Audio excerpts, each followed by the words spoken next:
C'est le Chronocac, il est 9 heures et quelques secondes passées. Nous retrouvons Benoît Rousseau, trader et fondateur du blog Enlil. Rebonjour Benoît.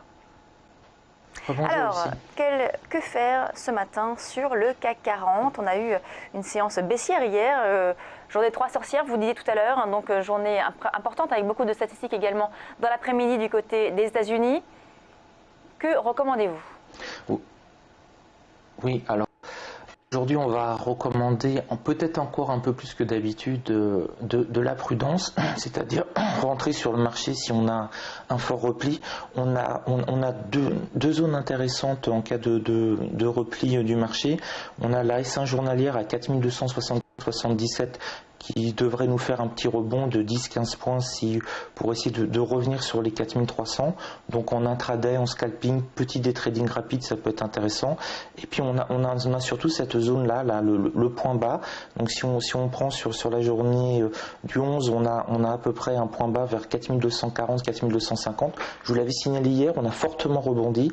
Donc je vois en fait se mettre en place à peu près la même stratégie qu'hier. Si on redescend sur 4240, 50, 60 sur cette zone-là, essayer de rentrer à l'achat, c'est le point bas du marché. Les acheteurs s'y trouvent, on a tendance à rebondir. Donc hier, on a rebondi de près de 120 points quand même.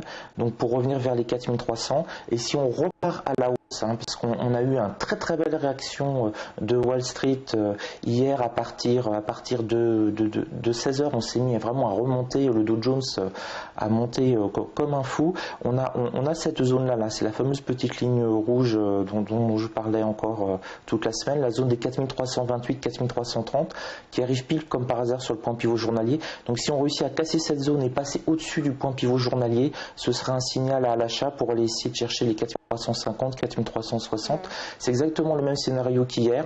Hier, on a eu le scénario a bien marché le matin, on a bien été touché, les 4250, on a bien rebondi. Et l'après-midi, pareil, on a bien franchi cette petite ligne rouge à 4328, 4330 et on a repris 50 points. Donc vraiment des stratégies en fait un peu de breakout. On attend vraiment que le marché prenne une décision. Et comme un surfeur, on va essayer de suivre un peu la vague. Merci Benoît Rousseau. On n'anticipe pas, et c'est effectivement une très grosse journée aujourd'hui, 11h pour l'Europe et 14h30, ça déboule les statistiques. Merci beaucoup Benoît Rousseau, trader et fondateur du blog Enlil. On passe à la suite, c'est le Focus Valeur.